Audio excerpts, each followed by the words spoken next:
ಜೈ ಹಿಂದ್ ಸ್ನೇಹಿತರೆ, ಇವತ್ತಿನ ವಿಡಿಯೋದಲ್ಲಿ ಪೊಲೀಸ್ ಕಾನ್ಸ್ಟೇಬಲ್ ನೇಮಕಾತಿಗೆ ಸಂಬಂಧಪಟ್ಟಂತಹ ಪ್ರಮುಖ ಅಂಶಗಳನ್ನ ಚರ್ಚೆ ಮಾಡ್ತಾ ಹೋಗೋಣ.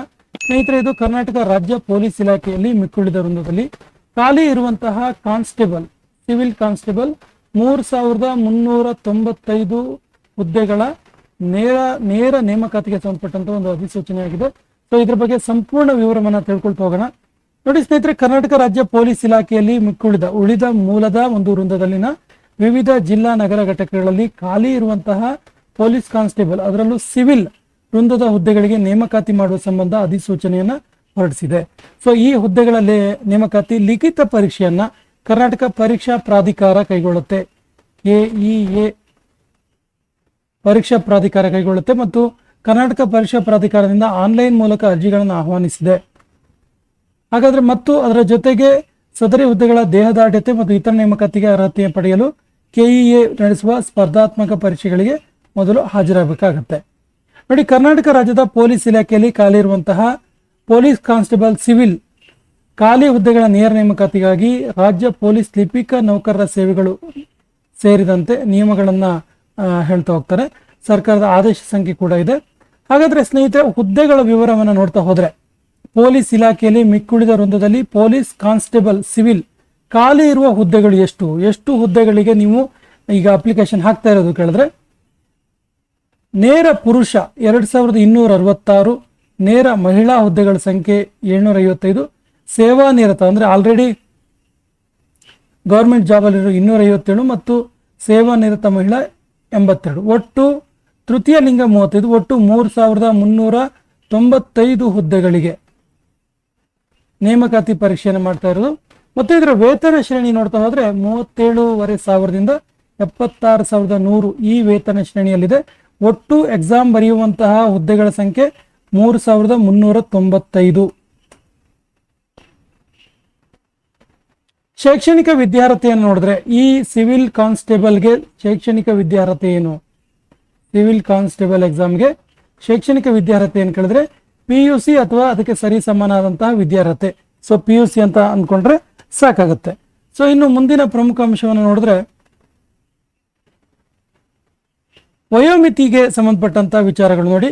ನೇರ ಪುರುಷ, ಮಹಿಳಾ ಮತ್ತು ತೃತೀಯ ಲಿಂಗ ಅಭ್ಯರ್ಥಿಗಳಿಗೆ, ಇಲ್ಲಿ ಯಾಕೆ ನೇರ ಪುರುಷ ಅಂತ ಹೇಳ್ತಾರೆ ಅಂದ್ರೆ, ಸೇವಾ ನಿರತರು ಕೂಡ ಆಲ್ರೆಡಿ ಅಪಾಯಿಂಟ್ಮೆಂಟ್ ಅಲ್ಲಿ ಇರುವವರಿಗೂ ಕೂಡ ಎಕ್ಸಾಮ್ ಅನ್ನ ಬರೀಬಹುದು. ಹಾಗಾಗಿ ನೋಡಿ, ನೇರ ಎಕ್ಸಾಮ್ ಬರೆಯುವಂತಹ ಮಹಿಳಾ ಮತ್ತು ಪುರುಷ ಅಭ್ಯರ್ಥಿಗಳು ಮತ್ತು ತೃತೀಯ ಲಿಂಗ ಅಭ್ಯರ್ಥಿಗಳಿಗೆ, ಸಾಮಾನ್ಯ ಅರ್ಹತೆಯ ಅಭ್ಯರ್ಥಿಗಳಿಗೆ 33 ವರ್ಷ, GM 30 ಕೆಟಗರಿಯವರಿಗೆ 33 ವರ್ಷ, SC ST ಪ್ರಭಾಗ 1, 2A 2B 3A 3B ಇವರಿಗೆ 35 ವರ್ಷ, ಹಾಗೇನೆ ಕರ್ನಾಟಕ ಅರಣ್ಯ ಪ್ರದೇಶದಲ್ಲಿ ವಾಸಿಸುವಂತಹ ಬುಡಕಟ್ಟು ಅಭ್ಯರ್ಥಿಗಳಿಗೆ, ಶೆಡ್ಯೂಲ್ಡ್ ಟ್ರೈಬ್ಸ್ ಇರುತ್ತಲ್ಲ, ಇವರಿಗೆ ಇನ್ನೂ 3 ವರ್ಷ ಜಾಸ್ತಿ ರಿಲ್ಯಾಕ್ಸೇಷನ್ ಇದೆ. ಒಟ್ಟು GMಗೆ 33, ಇತರೆ 35 ಮತ್ತು ಬುಡಕಟ್ಟು ಅಭ್ಯರ್ಥಿಗಳಿಗೆ 38 ವರ್ಷ.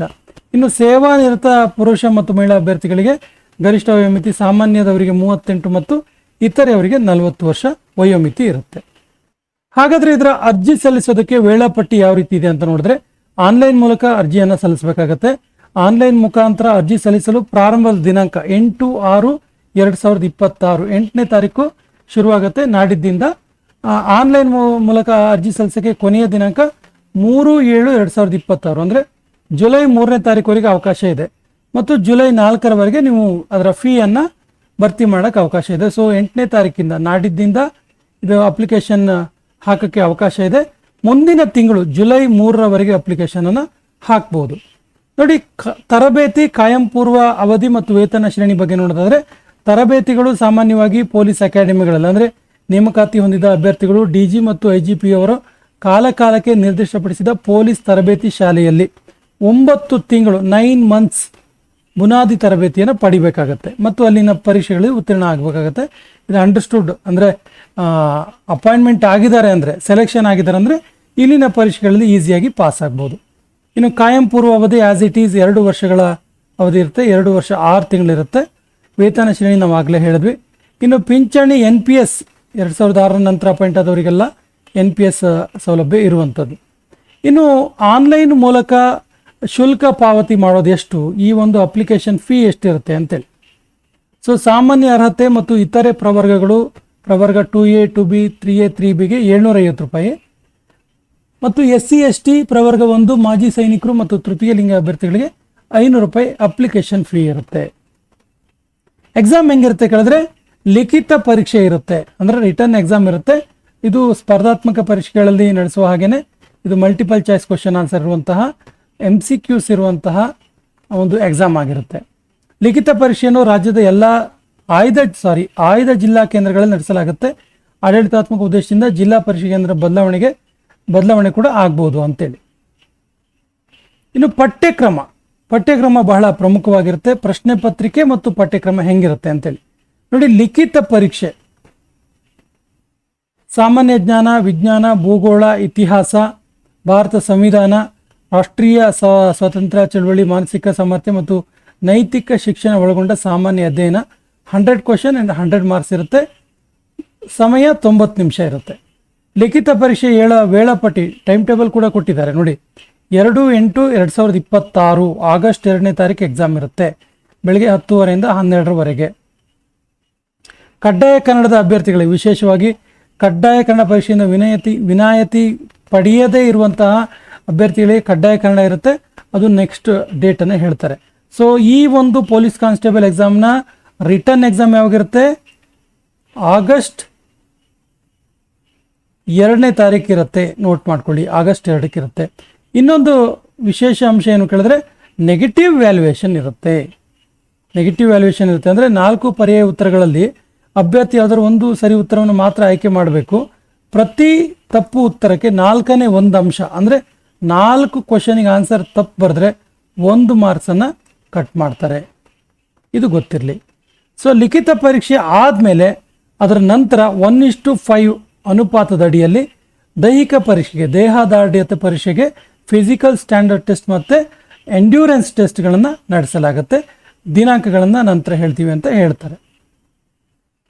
ಇನ್ನು ಪ್ರಮುಖವಾಗಿ ಫಿಸಿಕಲ್ ಸ್ಟ್ಯಾಂಡರ್ಡ್ ಟೆಸ್ಟ್ ಏನಿರುತ್ತೆ ಅಂತ ನೋಡಿದ್ರೆ, ಪುರುಷ ಮತ್ತು ಸೇವಾ ನಿರತ ಪುರುಷ ಹಾಗೂ ಮಾಜಿ ಸೈನಿಕ ಅಭ್ಯರ್ಥಿಗಳಿಗೆ ಕನಿಷ್ಠ ಎತ್ತರ 168 ಸೆಂಟಿಮೀಟರ್ ಇರಬೇಕು, ಎದೆ ಸುತ್ತಳತೆ 86 ಸೆಂಟಿಮೀಟರ್ ಇರಬೇಕು ಮತ್ತು ವಿಸ್ತರಣೆ ಮಾಡಿದಾಗ 5 ಸೆಂಟಿಮೀಟರ್ ಜಾಸ್ತಿ ಆಗಬೇಕು. ಇನ್ನು ಮಹಿಳಾ ಮತ್ತು ತೃತೀಯ ಲಿಂಗ ಅಭ್ಯರ್ಥಿಗಳಿಗೆ ಕನಿಷ್ಠ ಎತ್ತರ 157 ಸೆಂಟಿಮೀಟರ್ ಮತ್ತು ಕನಿಷ್ಠ ತೂಕ 45 kg ಇರಬೇಕಾಗತ್ತೆ. ಇನ್ನು ಅರಣ್ಯದ ST ಶೆಡ್ಯೂಲ್ಡ್ ಟ್ರೈಬ್ಸ್ ಇರುತ್ತಲ್ಲ, ಇವರಿಗೆ ಕನಿಷ್ಠ ಎತ್ತರ 155 ಸೆಂಟಿಮೀಟರ್ ಮತ್ತು ಎದೆ ಸುತ್ತಳತೆ ಆಸ್ ಇಟ್ ಈಸ್ 5 ಸೆಂಟಿಮೀಟರ್ ವಿಸ್ತರಣೆ ಆಗಬೇಕು. 75 ಸೆಂಟಿಮೀಟರ್ಗಿಂತ ಕಡಿಮೆ ಇರಬಾರ್ದು. ಮತ್ತು ಕರ್ನಾಟಕ ಅರಣ್ಯ ಪ್ರದೇಶದಲ್ಲಿನ ಬುಡಕಟ್ಟು ಮಹಿಳಾ ಅಭ್ಯರ್ಥಿಗಳಿಗೆ ಕನಿಷ್ಠ ಎತ್ತರ 150 ಸೆಂಟಿಮೀಟರ್ ಇದ್ರೆ ಸಾಕಾಗತ್ತೆ. ಇನ್ನು ಸಹಿಷ್ಣುತೆ ಪರೀಕ್ಷೆ ಬಗ್ಗೆ ಹೇಳೋದಾದ್ರೆ, ದೇಹದಾರ್ಢ್ಯ ಪರೀಕ್ಷೆಯಲ್ಲಿ ಅರ್ಹರಾದ ಅಭ್ಯರ್ಥಿಗಳು ಮೇಲಿನ ಎಲ್ಲ ಸಹಿಷ್ಣುತೆ ಪರೀಕ್ಷೆಗಳಿಗೆ ಉತ್ತೀರ್ಣರಾಗಬೇಕು. ಸಹಿಷ್ಣುತೆ ಪರೀಕ್ಷೆ ಅಂದರೆ ಫಿಸಿಕಲ್ ಟೆಸ್ಟ್ ಆದಮೇಲೆ, ಫಿಸಿಕಲ್ ಟೆಸ್ಟ್ ಅಂದರೆ ಹೈಟು ಮತ್ತು ವೆಯ್ಟು ಮತ್ತು ಚೆಸ್ಟನ್ನು ನೋಡ್ತಾರೆ. ಸಹಿಷ್ಣುತಾ ಪರೀಕ್ಷೆ ಅಂದರೆ 100 ಮೀಟರ್ 1600 ಮೀಟರ್ ಓಟ ಇರುತ್ತೆ. 6 ನಿಮಿಷ 30 ಸೆಕೆಂಡಲ್ಲಿ ಓಡ್ಬೇಕು. ಅದನ್ನ ಎತ್ತರ ಜಿಗಿತ ಅಥವಾ ಉದ್ದ ಜಿಗಿತ ಇರುತ್ತೆ. 1.20 ಮೀಟರ್ಗಿಂತ ಕಡಿಮೆ ಇಲ್ಲದಂತೆ ಎತ್ತರ ಜಿಗಿತ ಮತ್ತು ಅಥವಾ ಯಾವುದಾದ್ರೂ ಒಂದು ಚೂಸ್ ಮಾಡ್ಕೋಬೋದು. ಉದ್ದ ಜಿಗಿತ ಆದರೆ 3.80 ಮೀಟರ್ಗಿಂತ ಕಡಿಮೆ ಇಲ್ಲದಂತೆ ಹಾರಬೇಕಾಗತ್ತೆ. ಇನ್ನು ಗುಂಡು ಎಸೆತ, ಇದು ನೋಡಿ, ಇದು ಎರಡರಲ್ಲಿ ಯಾವುದಾದ್ರೂ ಒಂದಾದರೆ ಸಾಕು. ಎತ್ತರ ಜಿಗಿತ ಅಥವಾ ಉದ್ದ ಜಿಗಿತ 1600 ಮೀಟರ್ ಇದು ಮ್ಯಾಂಡೇಟ್ರಿ ಮಾಡಲೇಬೇಕು. ಗುಂಡು ಎಸೆತ ಕೂಡ ಕಂಪಲ್ಸರಿ. ಇದು 5.60 ಮೀಟರ್ಗಿಂತ ಕಡಿಮೆ ಇಲ್ಲದಂತೆ ಎಸಿಬೇಕಾಗತ್ತೆ. ಗುಂಡಿನ ತೂಕ 7.26 kg ಇರುತ್ತೆ. ಇನ್ನು 400 ಮೀಟರ್ ಓಟ ಇರುತ್ತೆ. ಮಹಿಳಾ ಮತ್ತು ತೃತೀಯ, ನೋಡಿ ಇದು ಲೇಡೀಸ್ಗೆ, ಮಹಿಳಾ ಮತ್ತು ತೃತೀಯ ಲಿಂಗಿ ಅಭ್ಯರ್ಥಿಗಳಿಗೆ ಮತ್ತು ಮಾಜಿ ಸೈನಿಕರಿಗೆ 400 ಮೀಟರ್ ಓಟ 2 ನಿಮಿಷಕ್ಕೆ ಮೀರದಂತೆ ಓಡಬೇಕು. ಎತ್ತರ ಜಿಗಿತ ಅಥವಾ ಉದ್ದ ಜಿಗಿತ ಯಾವುದಾದ್ರೂ ಒಂದು. ಎತ್ತರ ಜಿಗಿತ ಆದರೆ 0.90 ಮೀಟರ್ಗಿಂತ ಕಡಿಮೆ ಇಲ್ಲದಂತೆ, ಉದ್ದ ಜಿಗಿತ ಆದರೆ 2.50 ಮೀಟರ್ಗಿಂತ ಕಡಿಮೆ ಇಲ್ಲದಂತೆ. ಇನ್ನು ಗುಂಡು ಎಸೆತ ಇವರಿಗೆ 4 kg ಗುಂಡು ಕೊಡ್ತಾರೆ. 3.75 ಮೀಟರ್ಗಿಂತ ಕಡಿಮೆ ಇಲ್ಲದಂತೆ 3 ಅವಕಾಶದೊಳಗಡೆ ಇದನ್ನು ಪಾಸ್ ಮಾಡಬೇಕಾಗತ್ತೆ. ಇನ್ನು ಸ್ನೇಹಿತರೆ, ಮೀಸಲಾತಿಗೆ ಸಂಬಂಧಪಟ್ಟಂತೆ ಹೇಳೋದಾದರೆ, ಮೀಸಲಾತಿಗಳು ಆ್ಯಸ್ ಯೂಶುವಲ್ ಎಲ್ಲ ಪರೀಕ್ಷೆಗಳಲ್ಲಿರುವಂತೆ ರೋಸ್ಟರ್ ಪ್ರಕಾರ ಮೀಸಲಾತಿ ಇರುತ್ತೆ. ಎಲ್ಲ ಒಂದು ಈ ಕನ್ನಡ ಮಾಧ್ಯಮ ಇರ್ಬೋದು, ರೂರಲ್ ಇರ್ಬೋದು, ಗ್ರಾಮೀಣ ಅಭ್ಯರ್ಥಿ ಪ್ರಮಾಣ ಪತ್ರವನ್ನು ಹೊಂದಿದವರು ಇರ್ಬೋದು, ಅಥವಾ ಕೆಟಗರಿ ವೈಸ್ ರೋಸ್ಟರ್ನ ಅನುಸರಿಸಿ ಈ ಒಂದು ನೇಮಕಾತಿಯನ್ನು ಮಾಡಲಾಗುತ್ತೆ. ಸ್ನೇಹಿತರೆ, ಇದಿಷ್ಟು 2026ರ one of the most important recruitment ಅಂತಲೇ ಹೇಳ್ಬೋದು. ಇದರ ಬಗ್ಗೆ ಇರುವಂತಹ ಸಂಪೂರ್ಣ ಮಾಹಿತಿ ನಮ್ಮ ಹಿಂದಿನ ವಿಡಿಯೋಗಳ ಲಿಂಕನ್ನು ಡಿಸ್ಕ್ರಿಪ್ಷನ್ ಬಾಕ್ಸಲ್ಲಿ ಹಾಕಿರ್ತೀವಿ. ನಮ್ಮ ಹಿಂದಿನ ವಿಡಿಯೋಗಳನ್ನು ನೋಡಿ ಮತ್ತು ನಮ್ಮ ಚಾನಲ್ ಫಸ್ಟ್ ಟೈಮ್ ನೋಡ್ತಾ ಇದ್ರೆ ಸಬ್ಸ್ಕ್ರೈಬ್ ಮಾಡೋಕ್ಕೆ ಮರಿಬೇಡಿ ಅಂತ ಹೇಳ್ತಾ ಇವತ್ತಿನ ಸೆಷನ್ ಕಂಪ್ಲೀಟ್ ಮಾಡ್ತಾ ಇದ್ದೀವಿ. ಜೈ ಹಿಂದ್.